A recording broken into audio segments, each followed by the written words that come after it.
Good morning and welcome to another episode of Dubai Works Business Podcast, episode number 105. And today we're talking all things kids and innovation. But first, I want to special mention that this show is powered by Zbooni. Zbooni app gives businesses free tools to start, run, and grow online. They accept payments and build an e-store and create mobile invoices in minutes. While the interview is brought to you by Zbooni, the guest stories are told on their own. And the guest today is Simona. Ag- Sorry, Simona, how do I say your surname? Simona Agolini. Agolini. Oh, very nice. Yeah.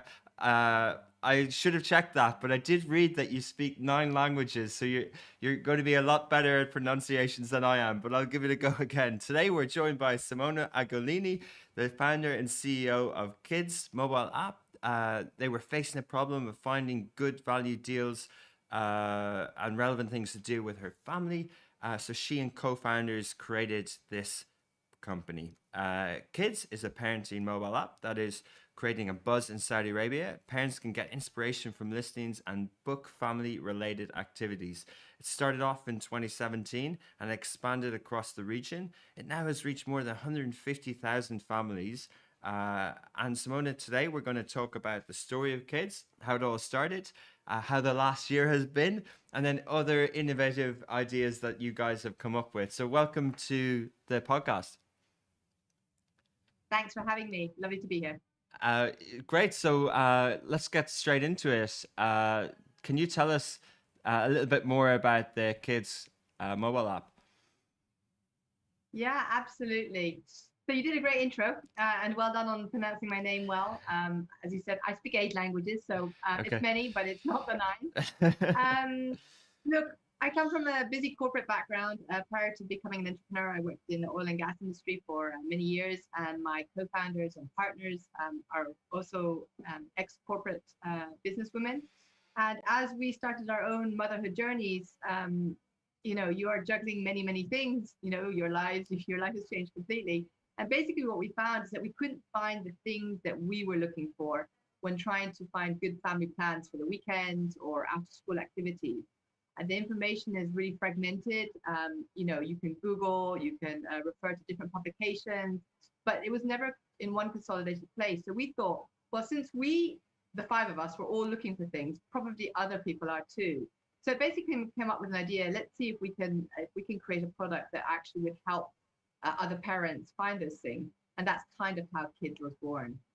Okay, amazing. And what's the journey been like? So from the idea, spotting the gap in the market, how did you approach it? Did you design a logo? Did you create a website? How's it kind of evolved over the last few years? Um, I think we had myself and two of my co-founders had always sort of harbored our own wishes to have our own business. So we never had really thought of put some effort into it. And then I think in January of 2017, we basically sat down one day and said, what could we do? And is this a product that would make sense? And the three of us, the original three, were fully on board that we thought that this would make sense. And so we'd never started a business before. We'd never developed an app before or anything. So it definitely was a learning journey. But we basically put together a business case and said, okay, how many parents are out there? What kind of products would they be interested in? Who's our target market? What brand? Brand was a long discussion. You asked about that. How do you come up with a logo? Actually, this is where you find out that people have very different views on things and personalities. So that was a good, very good experience. And you put together a business case, and then you find partners who can help you build the platform. And yeah, it's been an incredible journey. So going from idea to actually launching is a very, very exciting and stressful time. Interesting. I think the interesting thing about starting a business at that time in Dubai is that, mobile penetration and digital penetration are quite high. So, provided you can provide the gap in the market that you've identified is a real one. I think even non-parents can agree with that. So, it's almost that if you design the right product market fit, then you're in the right space at the right time. Is that how you found it? And also, how did you bring partners on board as well? Yeah, so I think I'll start with sort of where you went as well. It's about solving a genuine problem. I think as an entrepreneur or as any startup founder, you can fall in love with your concept, but if it's not solving a genuine problem, it's probably not going to work. So, as you said, parents the world over recognize this. Doesn't matter which country you speak to, which nationality of people, they all recognize this as a genuine wish to find the best things to do with their families. Um, from there as well, I mean, UAE is a very unique place for many reasons. I mean, there's a large expatriate population here. And when we developed this product, we were actually thinking it was more going to be attractive to the expatriate population. But what we actually found is that we have a huge number of the local Emirati population who use our app, which is really, really rewarding and it was fantastic. So UAE was a great market to do this in. I think the government is also super supportive to startups. There's lots and lots of different incubators and accelerators out there. There's funding for startups. So it's a very good market to start a business. It's also relatively easy to set up a company here. So there were lots of factors which went into it, but ultimately it boiled down to that we thought there was a product that this would appeal to parents, and it did. And so touching on some of that, where did you go about the free zone and the license, and where did you set up the company? Yeah, there are many different free zones, and there are many different sort of benefits of different free zones. We actually ended up choosing Sharjah, Sharjah Media City, for a variety of reasons, in terms of flexibility, in terms of a variety of reasons. But there are many different ones to choose from, and there's even more since we originally set up the company.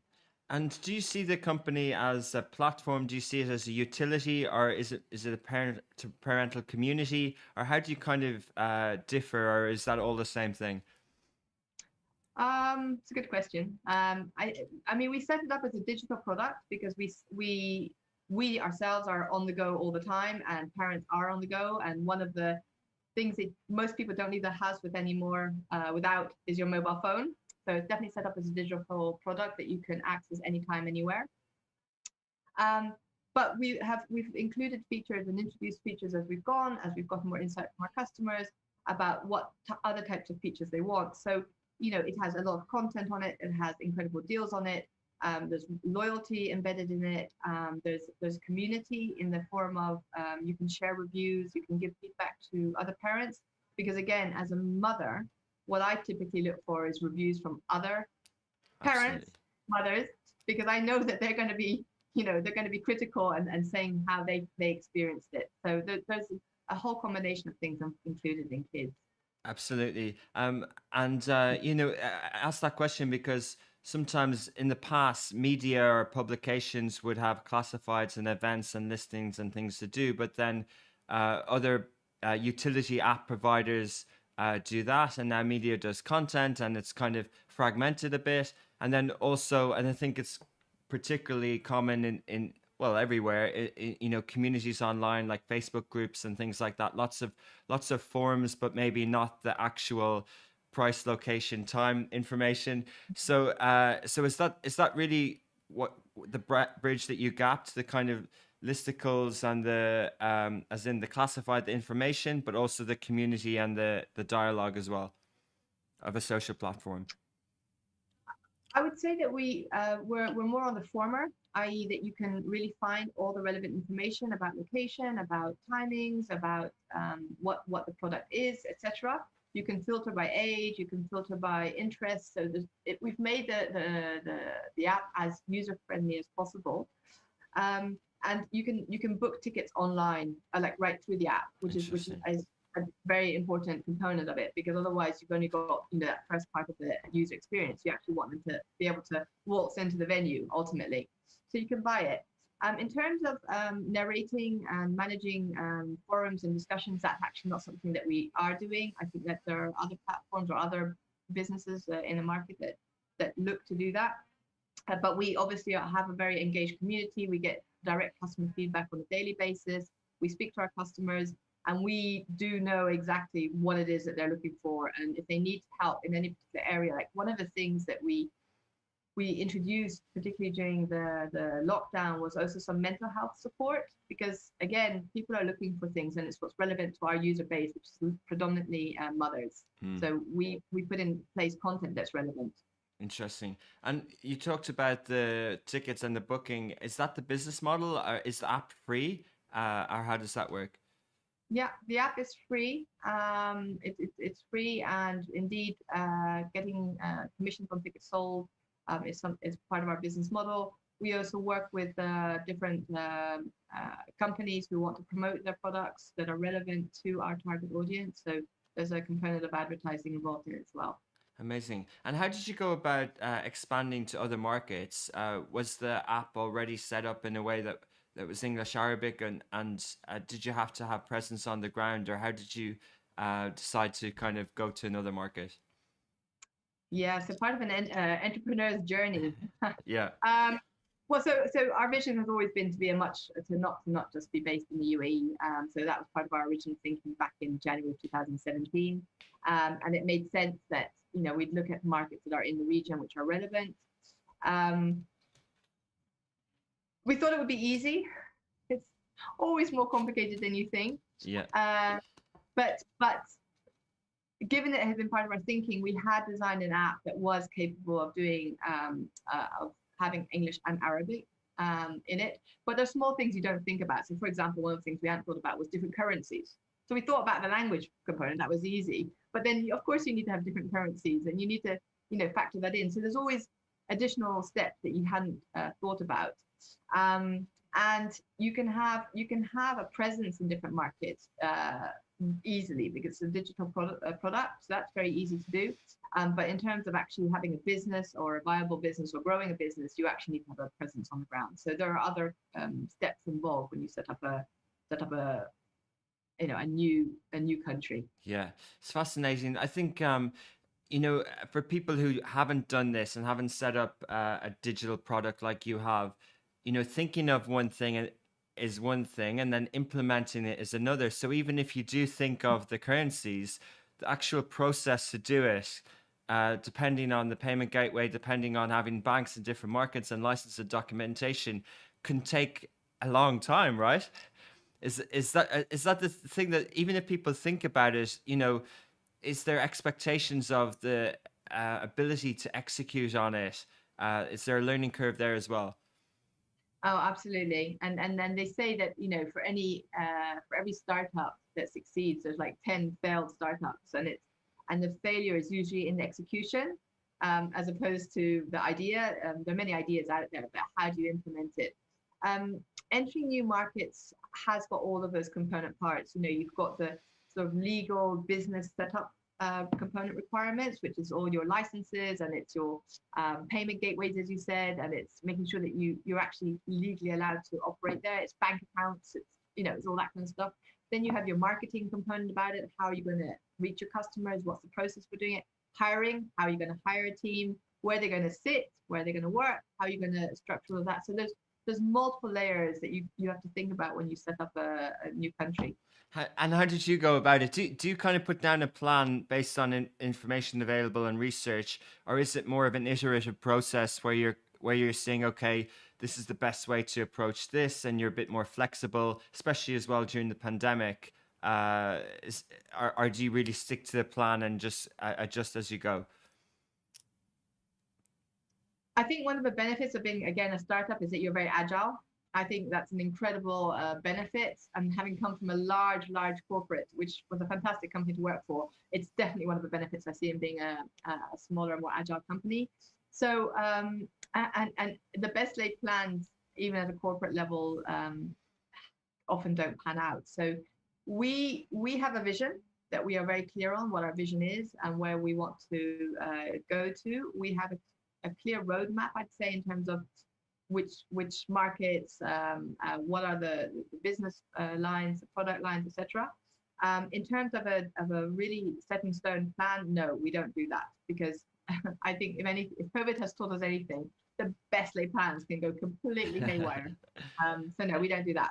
And then just in terms of just sort of maybe how do we learn how to do things? I mean, we were very lucky. Early on, we were part of the Shira program, one of the Sharjah-based entrepreneurship. Yeah. Yeah, exactly. And they give you really amazing foundation. And then we were very, very lucky. We were part of the MISC growth forum or growth foundation in Saudi Arabia. program in Saudi Arabia that was partnered with Seed Stars and Vision Ventures. And both of those are incredible enablers to actually setting up your business, growing your business, and knowing the basics of the country in which you're expanding into. Yeah, that's a really good insight, actually. There, and to be, congratulations on being selected for that, because even those sort of enablers and those programs, as you said, they're great support, but they have a lot of criteria, and for good reason, because they've got a lot of expertise and door openers as well. Is that are they the core markets? We also mentioned Bahrain and Egypt. So are you present in those 4 markets now, and how do you split your time? Well, I have no idea how I split my time. Every day I start off with a list of things I'm going to do, and I never accomplish any of them, but I'm very busy all day. So. I'm sure you do. Obviously we started in the UAE. UAE is a core market for us. We've set our sights now on Saudi, on doing a lot in Saudi. We actually launched Saudi in the middle of a pandemic, so we can come back to that in a bit. And we have an ops team that's based in Egypt. And Egypt is a very large market, so it's a very interesting market. But we also have limited resources, so we can go one step at a time. And so we're focusing now on how do we grow in Saudi and how do we make Saudi a success. Interesting. And of course, it's not currently possible to travel to Saudi, so a lot of that work must be done online. Were you able to continue your business virtually in the last 12 months, or did it cause some difficulties? Well, so if we take, so we launched in Saudi in June of 2020, so in the middle of the pandemic and still within a good period of lockdown and so on. If we talk about the UAE, when COVID hit, we are a company that operates in the leisure and entertainment space, mainly in the physical space, i.e., you go to buy tickets to attractions and you go to those attractions. So when you have a country that enters into a total lockdown where you're not allowed to go out, that has a very significant impact on your business. It also has a very significant impact on your customers. We basically, before lockdown happened, quite a bit before, so I think it was about the 20th of February of last year, we sat down as a team and we said, look, it's not looking very good. It was in China, it's now in Italy. It's not looking great. What do we need to plan for, and what do we need to do? And we looked at it from a business perspective. What do we need to do in terms of protecting our business, and what do we need to do it from a customer perspective? And from a customer perspective, we launched the new product then. So by the end of February, we had a new product called QiDZ at Home, which was basically incorporating all the things that we had tried to do, which was inspire and empower parents in normal life. How do you inspire and empower parents when you're stuck at home and giving you're having to homeschool your kids? So that was a very good product to help parents and keep them engaged, which is what happened. Interesting. Yeah, I was going to say, because I think with sometimes like that, you might have to pivot, you might have to change the vision, or you might have to, but you found that you could be that app or that support system for parents as well. Did that lend you going down okay, if they can't take the kids to the cinema, they might want to buy a board game, therefore we might introduce e-commerce, or what happened there? Would you do something like that? So we explored different options. We partnered with our existing partners who were in exactly the same situation. So if you think about any partner out in the market, whether it's Oli or whoever it is, they had to shut down as well. They weren't able to monetize or do anything during that time. So we worked with different partners to help them think about how they could create online presence for us, to give them visibility, to make sure that they remain top of mind with our customers, etc. So that was on that side. We also worked with partners to bring on online products. So, online classes, whether they were magic classes or they were music classes, that you could get online support and purchase classes. And we did do some product purchases as well, products as well that were relevant. So activity kits for kids, magic kits for kids, different things that we also had on the app. Interesting. Yeah, I think that digital classes space is getting really interesting, with a lot of people finding good value and good ways to kind of educate, especially you know, for kids as well. In terms of product roadmap, is that a core function? A lot of people now, because technology has advanced so much, companies, even startups, tech stack can be quite big. You can plug and play a lot of different softwares. What is your experience and your view on that? Do you is that core to what QiDZ is? Do you build that yourself, or do you work with different partners and different platforms? So I'm not 100% sure I understood the question, but are you talking about the online classes and online products? Just in general, in terms of the technology that QiDZ is that proprietary technology? And what is your experience and your roadmap on that been like? Oh, again, learning experience. So we're very lucky. One of my very, very good friends is also an investor in QiDZ, and he owns his own tech company based in the Netherlands, and he's amazing. And he really helped us in our tech roadmap. He actually it's been instrumental for us in our success. We have built the app ourselves in house with him, and the technology is all proprietary.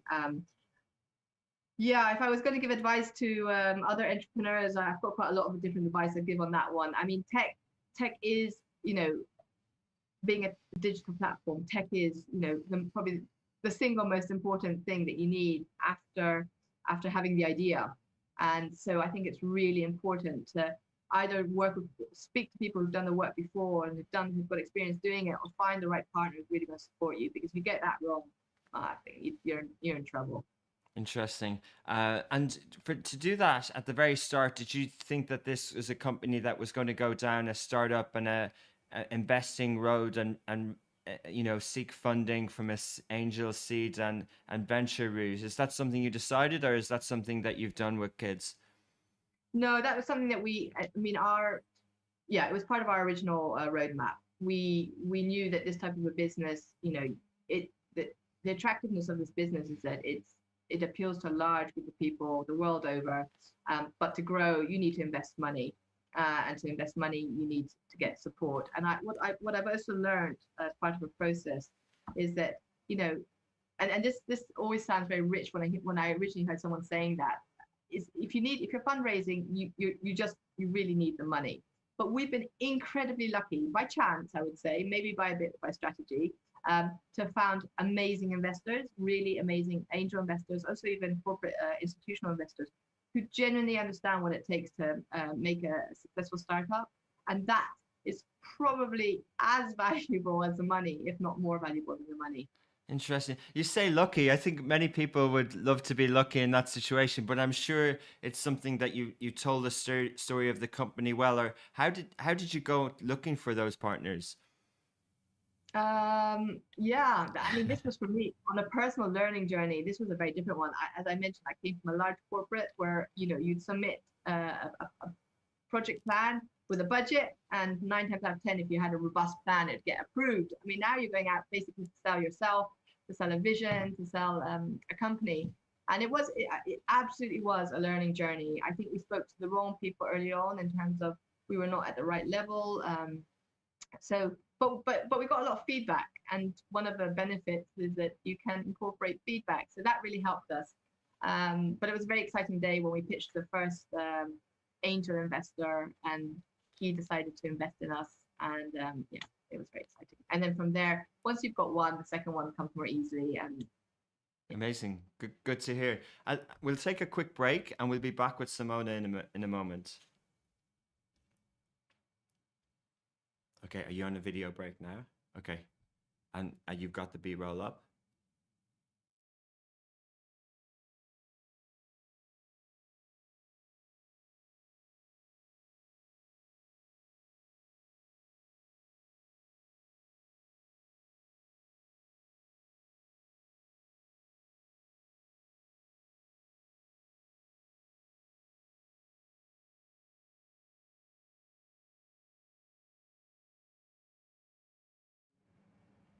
And we're back. Okay, Simona, we were talking about many things, and I feel like it's hard to tell people a full kind of 4 or 5 year journey from a startup and all the different things you need to learn. And most of it's hard, right? Most of it's hard. How do you kind of persevere with it? Where do you get the motivation? and the discipline to stick with a project like this? Very good question. So as I mentioned earlier on, we, my co-founders and I had always harbored sort of this personal desire to start your own business. And I don't know where that comes from, but it's just, I guess at some point you just want to try and do something different. And I think for us, what was really lucky is it all came together at that moment in time. It was the right moment in our lives to do it. Financially, we could take that risk, but there's a big personal risk associated with leaving a corporate salary paying job to start off something that you've got no idea how it's going to work out. And I think what keeps us going, it's certainly my co-founders and the team are really, really important elements to it. The fact that every day, I see people who are motivated. I enjoy being around, and it's the team as well. It's not just the co-founders, it's the team as well. We've built a really, really fun, passionate, great group of people who work for kids and who are real brand ambassadors. So that's one of them. I think it's the feedback we get from parents, the fact that people really, really value the product. We get so much lovely feedback, and that's really motivating as well. Certainly having investors is motivational. I don't know whether it's motivational always on the positive. It's that responsibility that we have, in us and in a concept. They want to get a return on investment. So, I have a personal drive to, make this a success. And I think it's just seeing what you can do. If you told me 5 years ago or 4 years ago, whenever it was, that we would be live in Saudi in English and Arabic, and that we would have, we'd be growing our customer base so rapidly and we'd have so many people engaged, probably I would say that sounds nice. Yeah. But the reality is amazing. Yeah, it's interesting, and it's amazing that you've achieved that in a short space of time, relatively in different markets. Do you view this region as an emerging market? There's obviously less, we're at an earlier stage in terms of tech and startups than the US and Europe. Therefore, there are less success stories, and there's less, oh, well, they did it, therefore, let's just keep going and it'll happen for us, sort of thing. So, is that a kind of a vision that you really believe in this region, that you really think that this will happen and this is an emerging market, and you're going to kind of stick that journey, you and your partners? I really believe in this region, so I'll start with that one. I really believe in it. I mean, there's some unique market dynamics that are here, right? You have a relatively young population. You have people where the concept of family is super important. True. In the UAE, you've got a very developed leisure and entertainment market. In Saudi, it's really emerging, and they're really, really investing a lot of resources and money into it. It's a product, or it's something that young Saudis are very excited about.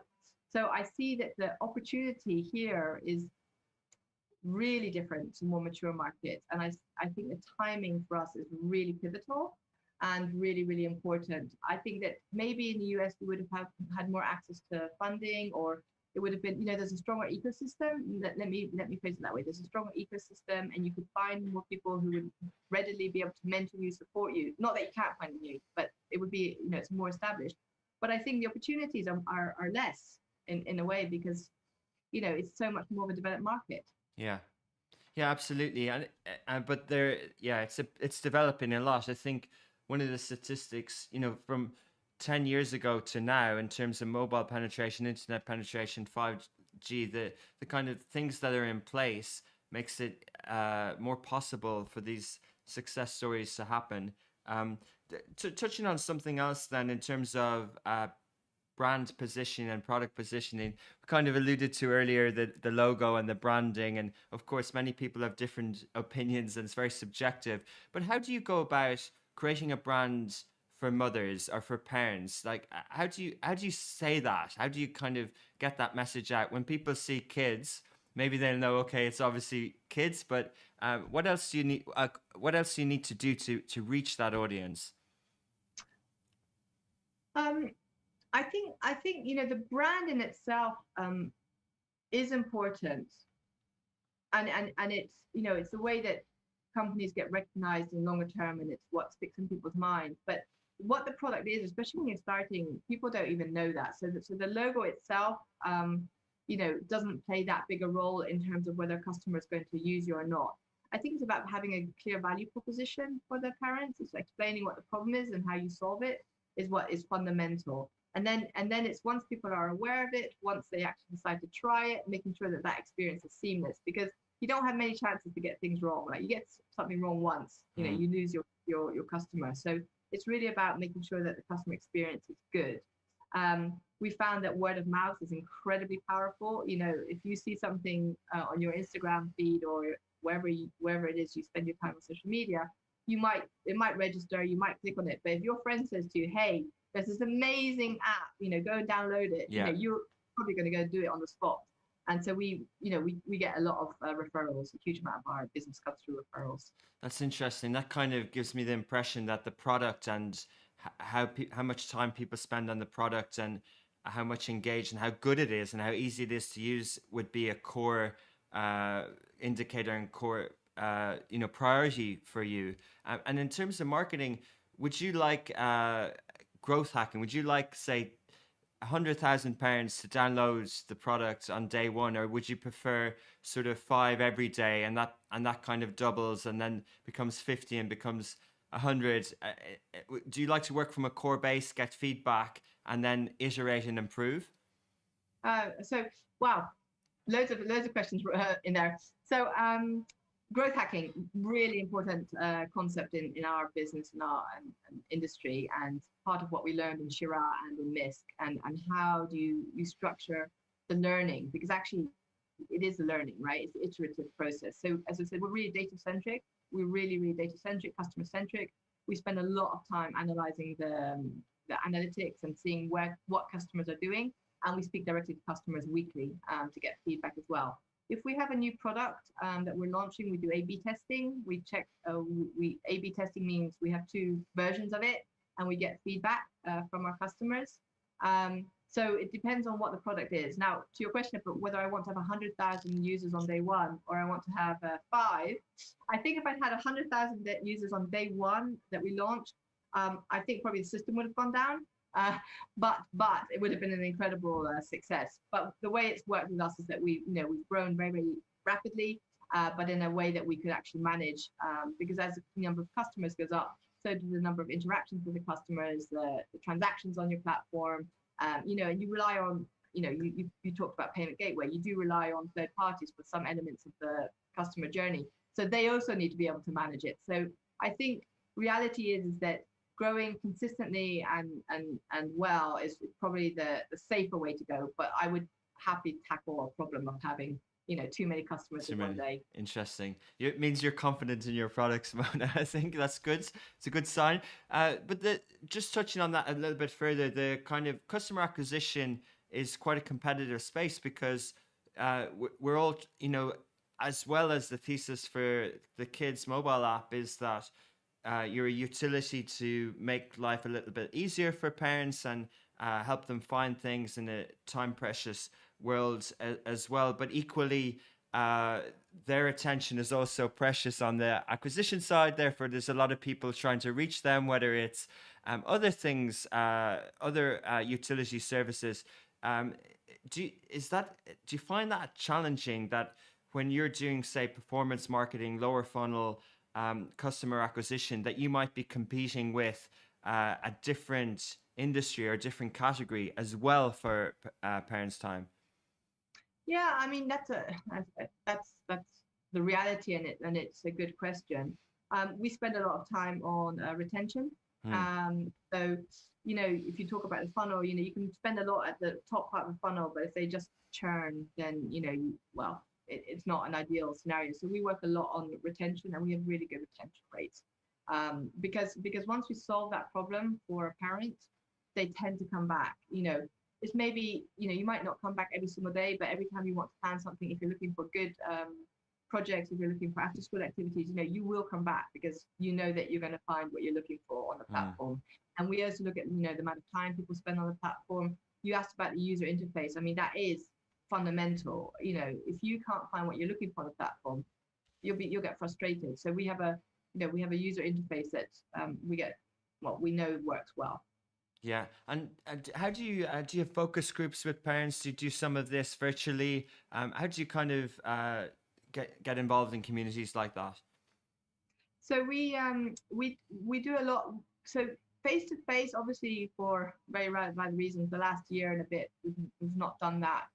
But we speak to users. We've tried to do group conversation. It's difficult over Zoom. I mean, the reality is it's difficult. It's very difficult to get everyone to give feedback and to sequence it. So we do a lot of one-on-one feedback with our customers at the moment. Interesting. And is there anything that's maybe not surprised you, but impressed you in terms of what parents in the UAE and in KSA in this day and age are looking for in terms of providing activities for their kids? I'm going to just flip the question slightly, but I'll try and come back to it. I think what's amazed me, and it's such a testament to the UAE and the way that UAE has handled this pandemic, is that post-lockdown business rebound was phenomenal, which was not something that I could have predicted. And it was a reflection, I think, of how confident the consumer in the UAE was that the measures that the government had put in place would protect them and their families. Honestly, when post lockdown, I didn't know what to expect.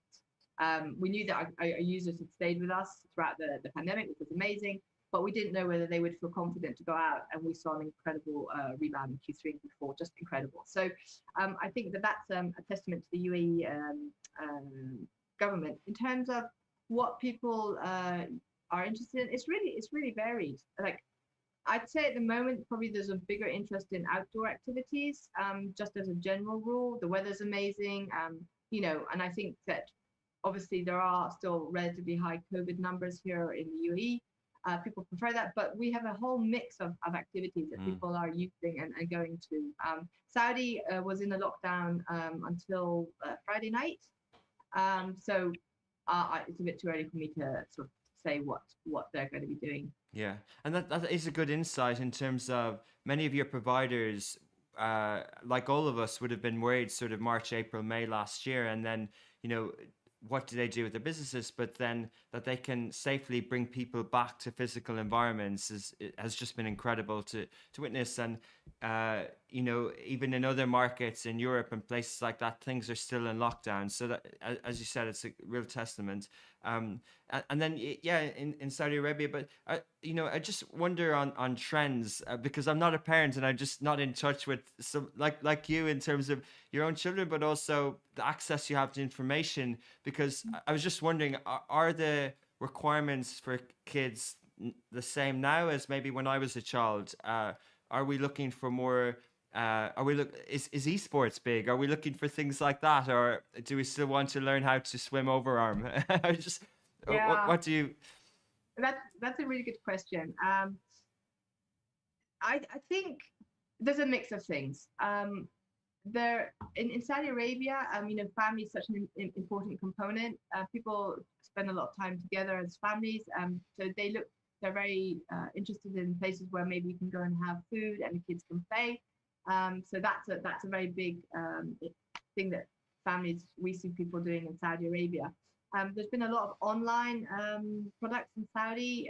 Schools have been shut until now. Wow. So there's lots of tutoring. There's some online classes that are happening.